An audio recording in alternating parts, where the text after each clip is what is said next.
Hello student, welcome to my YouTube channel. Students, आप लोगों को यह जानकर काफ़ी ज़्यादा खुशी होगी कि मुझे मिल चुका है कक्षा 11वीं का हिंदी का पेपर, वो वार्षिक परीक्षा का 2025 का। ठीक है, जो आपको कक्षा 11वीं वालों का जो पेपर है, जो आपका हिंदी का, जी आपका 3 फरवरी को होने जा रहा है। कितने फरवरी को? 3 फरवरी को।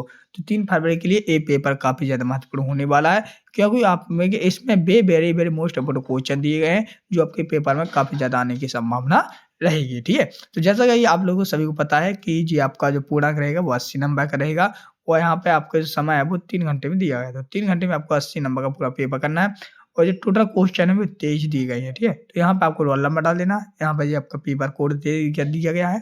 ठीक है, इसी क्रम में बढ़ते हैं हम नेक्स्ट को। तो जैसे कि आप लोग देख सकते हो, इस प्रकार से पूरा पेपर रहेगा। तो यहाँ पर कुछ निर्देश दिए गए हैं, जिन निर्देशों में लिखा है कि कुल कितने प्रश्न दिए गए हैं। मतलब कि प्रश्न क्रमांक 6 से 23 तक आपके पूरे प्रश्न रहेंगे। इसके बाद प्रश्न क्रमांक 1 से 5 तक आपके प्रश्न में प्रश्न है।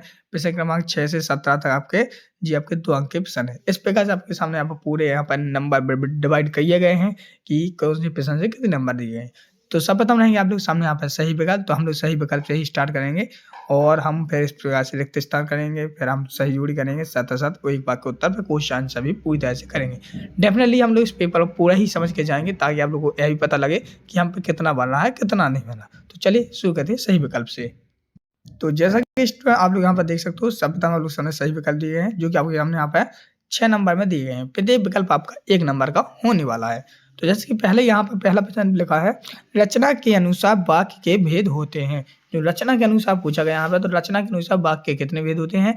तो आपके सामने यहाँ पर ऑप्शन दिया गया है 2 या 3 या 4 या 5। अगर आप लोग कमेंट मतलब कि आंसर पता है तो आप लोग बेहिचक कमेंट करें कि सर इसका आंसर आ है या बा है या सा है या दा है। तो यहाँ पे एक बच्चे ने कमेंट कर दिया है कि सर इसका आंसर बा है, जिसमें आपका आंसर हो जाएगा 3। तो बिल्कुल सही आंसर दे दिया है इसने, बिल्कुल सही आंसर है। इसका पहले का हो जाएगा बा, जिसमें रचना के आधार पर वाक्य 3 प्रकार के होते हैं। ठीक, इसी क्रम से आपको बताता जाना है, साथ ही आप लोग सीखते भी जाएंगे। जिन लोगों को नहीं आता वो सीखते जाएंगे। दूसरा लिखा है यहाँ पर इस प्रकार से, संचार शब्द की उत्पत्ति चर धातु से हुई है, जिसका अर्थ क्या है? तो इसका अर्थ क्या है तो आप लोगों को पता ही होगा। जिन लोगों को नहीं पता तो मैं बताऊंगा, और जिनको पता है वो बेहिचक कमेंट करें। तो इसका दूसरे का आंसर हो जाएगा सा, जिसमें हो गया चलना। ठीक है, तो इसका जो संचार होता है तो इसका शब्द होती है चार धातु से हुई, जिसका अर्थ होता है चलना। ठीक है, अगला आप लोग सामने यहाँ पे तीसरे में लिखा है, चित्रपट संगीत का पर्याय कहा गया है। जो चित्रपट संगीत होते हैं उनका पर्याय किसे कहा गया है? तो इसका आंसर हो जाएगा आप लोग सामने यहाँ पर लता मंगेशकर को, यानी कि सा ऑप्शन आपका सही हो जाता है। अगला प्रश्न देखते हैं। अगला प्रश्न प्रसंग चौथा, जिसमें लिखा है, हिंदी का प्रथम उपन्यास माना गया जाता है। जो हिंदी का प्रथम उपन्यास है वो किसे माना जाता है? तो वो माना जाता है आपका परीक्षा गुरु को, यानी कि बा ऑप्शन आपका सही हो जाता है। अगला क्वेश्चन है क्वेश्चन नंबर 5, जिसमें लिखा है, कविता आओ मिलकर बचाएं में चिंता व्यक्त की गई है। तो किसकी चिंता व्यक्त की गई है? तो इसमें की गई थी आदिवासी समाज की। ओके, अगला प्रश्न है प्रश्न 6वां, जिसमें लिखा है, विराट के प्रति जिज्ञासा की भावना मिलती है। जो विराट के प्रति है उसकी जिज्ञासा की भावना का कौन से बाद में मिलती है? तो मिलेगी आपकी छायावाद में। तो इस प्रकार से आप लोग सामने यहाँ पे 6 नंबर के सही विकल्प पूरी तरह से सही में सही कंप्लीट हो चुके हैं।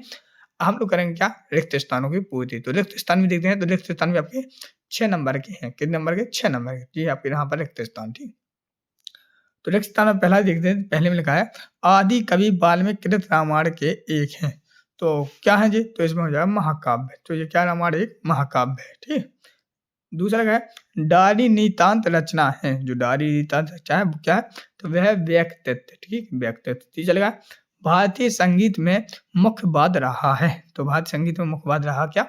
वीणा। क्या लगा? वीणा। चौथा लगा है, धनराम दर्जे तक ही स्कूल का मुख देख पाया था।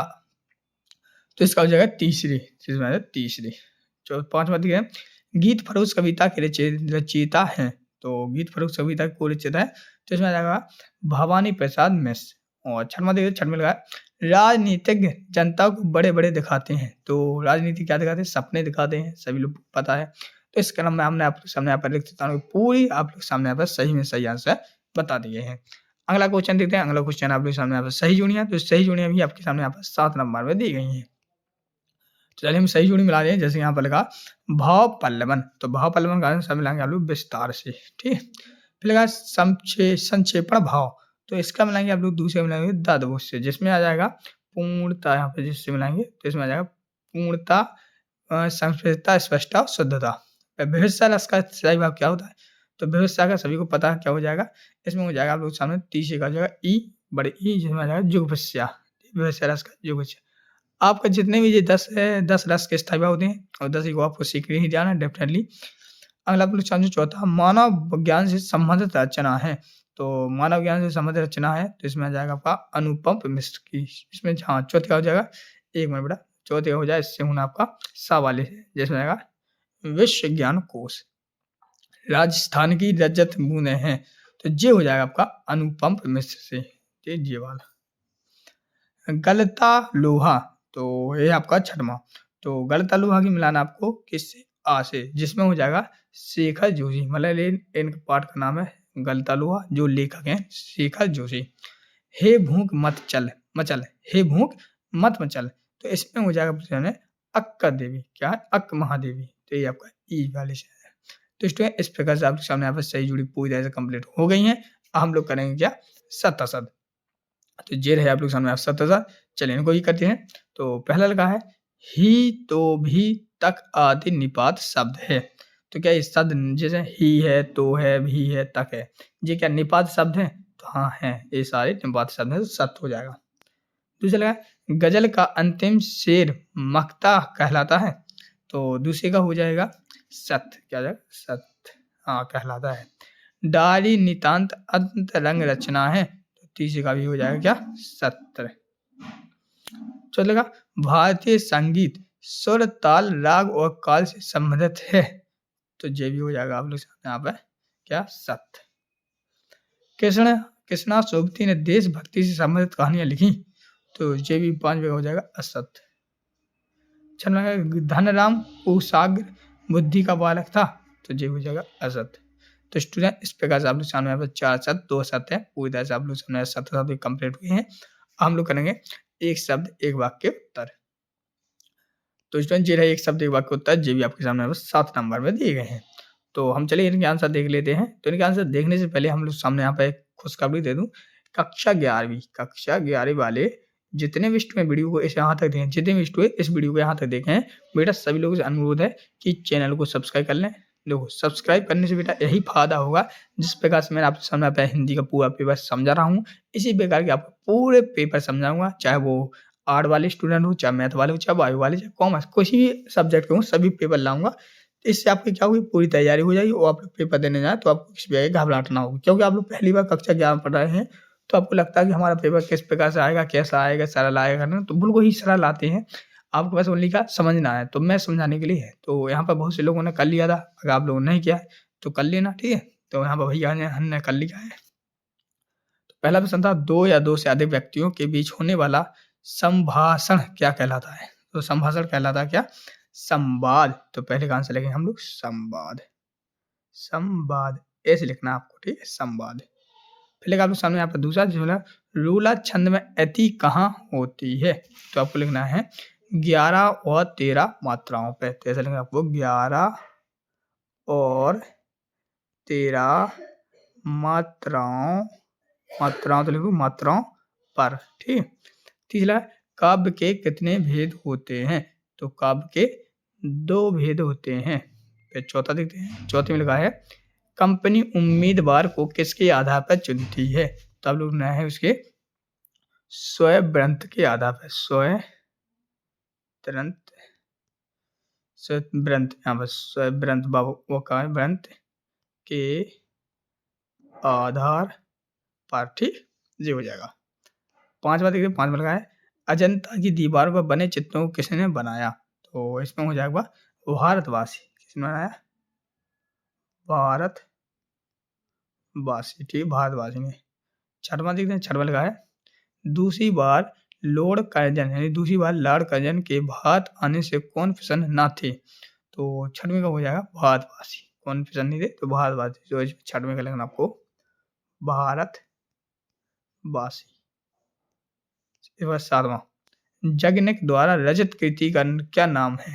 तो जगनिक द्वारा रचित किया तो इसमें परमाल रासो, क्या जगह परमाल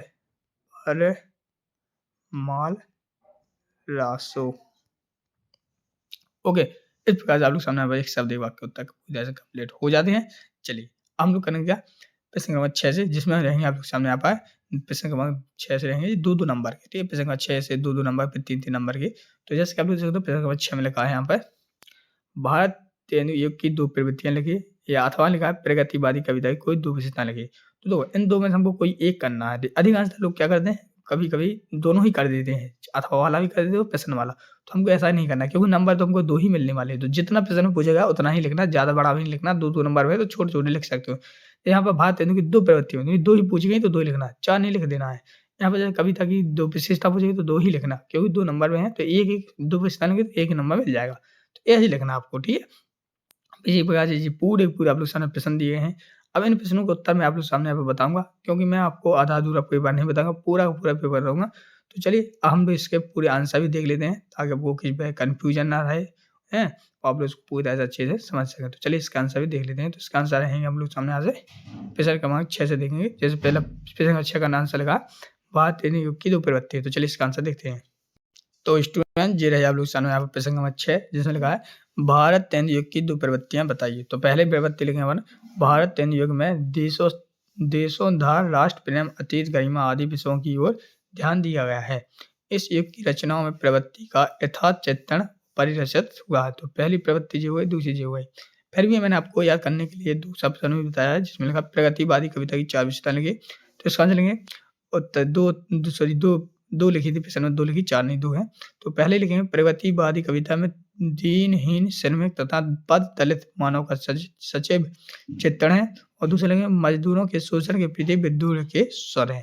तो इस प्रकार से प्रश्न 6 के जो आपका प्रश्न 6 ये अथवा का आंसर हो जाएगा। चलिए इसके आगे भी देखते हैं हम लोग प्रश्न नंबर 7। प्रश्न नंबर 7 में पूछा गया आप लोग सामने प्रश्न है 7वां, जिसमें लिखा है मीरा जगत को देखने क्यों रोती है, मतलब मीरा जगत को देखकर रोती क्यों है। तो इसका आंसर लेंगे मीरा की कृष्ण के प्रति भक्ति अनन्य है, वह पूर्ण समर्पण भाव के साथ अपने आधार को अपना पति मानकर उन पर अपना सर्वस्व निछावर करना देती है, जबकि सांसारिक लोग निजी स्वास्थ्य के चलते उनकी आलोचना करते हैं, उन्हें उल्हाने देते हैं और उन पर तीखे प्रहार कहते हैं, यहाँ तक कि उन्हें विषपान करने के लिए भी विवश किया जाता है। मीरा जगत के इस स्वार्थी स्वरूप को देखकर अंधा व्यक्तित्व होकर वे टूटकर रो पड़ती हैं। तो ये प्रश्न 7 का आंसर हो जाएगा। अगर मान लीजिए आपको ये प्रश्न 7 लगेगा तो इसका अथवा में दिया गया था कि कवि को दीवाना क्यों कहा गया है। तो इसका आंसर लेंगे कबीर जी ने परमात्मा के सच्चे स्वरूप के साथ साक्षात्कार कर लिया है। उन्होंने माया रूपी जगत तथा स्वयं के अंदर विद्यमान ईश्वरीय तत्व के मध्य अंतर को भली भांति समझ लिया है। वह बाहरी एवं भौतिक दुनिया के मोह माया एवं आरंभ पकड़ों से दूर उस एक स्वरूप पर सच्चे भक्त को लीन हो चुके हैं। तो 2 नंबर है, तो आप लोग यहाँ तक कम ही लिखना है, ठीक है। तो ये आपका हो जाएगा। अगला प्रश्न देखते हैं प्रश्न क्रमांक 8। तो इसमें प्रश्न क्रमांक 8 में पूछा गया है कि कहानी के तत्व लिखिए। तो कहानी के तथ्य हैं आपके ये, पहला हो जाएगा शीर्षक, दूसरा है कथा वस्तु, तीसरा चरित्र चित्रण, चौथा संवाद, 5वां है भाषा शैली, 6वां है देश काल वातावरण, 7वां है उद्देश्य। तो ये प्रश्न क्रमांक 8 का आंसर हो जाएगा। अथवा लिखा है संकलन त्रय क्या है। तो इसका आंसर लिखेंगे यूनानी नाटकों में 3 समक से ध्यान रखा जाता है। विनिवत है समय का समक, जिसका तात्पर्य है कि नाटकीय घटना अर्थात जीवन में 24 घंटे से अधिक घटित होने वाली नहीं होनी चाहिए। तो इस प्रकार से 8 का आंसर हो जाएगा। जी आपके यहाँ पर जे भी दिया है संकलन तत्व क्या है, ठीक है। इसके आगे देखते हैं प्रश्न नंबर 9। ये रहा आप लोग सामने प्रश्न नंबर 9, जिसमें लिखा है कृषि विभाग वालों ने मामले को हॉर्टिकल्चर विभाग को सौंपने के पीछे के क्या तर्क दिया है, क्या तर्क दिया है। तो उस तरफ का यहाँ से होगा कृषि विभाग वाले ने तर्क दिया है कि कृषि विभाग अनाज और खेती बाड़ी के मामलों में फैसला करने का हकदार जामुन का पेड़ चूंकि एक फलदार पेड़ है, इसलिए यह पेड़ हॉर्टिकल्चर डिपार्टमेंट के अंतर्गत आता है, अतः इस मामले में हम हॉर्टिकल्चर डिपार्टमेंट से हवाले कर देंगे। तो इस प्रकार से 9 का आंसर हो जाएगा। और इसके अथवा में जे वाला भी दिया गया था, जिसमें लिखा था कि लड़कियां हैं वह घास फूस की तरह बढ़ती चलती हैं, बाकी में समाज के लड़कियों की स्थिति किस बात पर प्रकट किया गया है। तो आंसर लेंगे बंशीधर के वृद्धा पिता लड़कियों को पुरुष प्रधान समाज में घास जैसी वस्तु के समान मानते हैं। जैसे घास बिना खाद आदि के ही उगर बढ़ जाती हैं, लड़कियां भी सीख बड़ी होती दिखाई देती है। माँ बाप उनके परिवार के सम्मान उनके व्यवहार की चिंता में लग जाते हैं, लड़कियों को बोझ समझने लगती थी तथा उसे पराया धन मानकर अपने कर्तव्य से मुक्त होना चाहते थे। तो ये आपके सामने यहाँ पे इस प्रश्न का भी आंसर हो गया। चलिए बढ़ते नेक्स्ट प्रश्न की ओर। तो स्टूडेंट नेक्स्ट क्वेश्चन आप लोग सामने है प्रश्न नंबर 10 जो कि आप लोग इस प्रकार से देख सकते हो, इसका आंसर ये दिया है। तो आप लोग चाहो तो वीडियो को रोक कर पढ़ भी सकते हो, क्योंकि मैं पढ़ के सुनाऊँगा तो वीडियो लंबा भी हो जाएगा और हो सकता है कि आप लोग बोलने लगे। तो चलिए हम इसका पीडीएफ भी आपको दे देते हैं। तो पीडीएफ देखो पूरा का पूरा हमारे पास इसका पूरा आंसर है, इस प्रकार से पूरे आपके शुरू से लेके लास्ट तक दिए गए हैं, ठीक है? अगर आप लोग इसका पूरी की पूरी पीडीएफ चाहते हो तो इस पीडीएफ को कुछ नहीं करना, आपको डाउनलोड करने के लिए आपको कुछ नहीं करना है। गूगल पे तो स्टूडेंट सबसे तो आपको गूगल खोल लेना है। गूगल पे आपको लिखना है स्टडी नोट्स पेज। जैसे आप लोग यहाँ पर स्टडी नोट्स पेज लिखोगे, जैसे मैं यहाँ पे लिख देता हूँ स्टडी नोट्स पेज, तो सर्वप्रथम आप लोग को इस प्रकार से लिख देना, जैसे यहाँ पे देख सकते हो, यहाँ पर जी लिखा, ठीक है, जी लिखा, इस प्रकार से लिखना और यहाँ पर जो आ जाएगा यहीं पे आपको क्लिक कर देना है। क्लिक करने के बाद सर्वप्रथम आप लोग सामने इस प्रकार से खुल जाएगा। तो आपको कौन सी क्लास चाहिए? कक्षा 11वीं का चाहिए, ठीक है। तो सर्वप्रथम आपको देखना है एमपी बोर्ड लिखा होगा, ठीक है। तो एमपी बोर्ड देख लीजिए जल्दी हम। तो ये लिखा है एमपी बोर्ड। तो एमपी बोर्ड में आप लोग देख सकते हो, यहाँ पर लिखा है कक्षा 9 से 11वीं तक के सभी जो मार्क्स है यहाँ पर दिए गए हैं। कक्षा 9वीं का हिंदी का पेपर दिया गया है। तो इसी प्रकार से कक्षा 11वीं का पेपर भी आ जाएगा 2025 का, वहाँ पे आपको क्लिक कर देना है। जैसे आप लोग क्लिक करेंगे तो सब आप लोग सामने से कुछ इस प्रकार से 9 का खुल गया। इसी प्रकार से आप लोग सामने 10 का भी खुल जाएगा और वहाँ से आप पूरी पीडीएफ वो आंसर डाउनलोड कर सकते हैं। तो मिलते हैं नेक्स्ट वीडियो में, तब तक के लिए जय हिंद, जय भारत।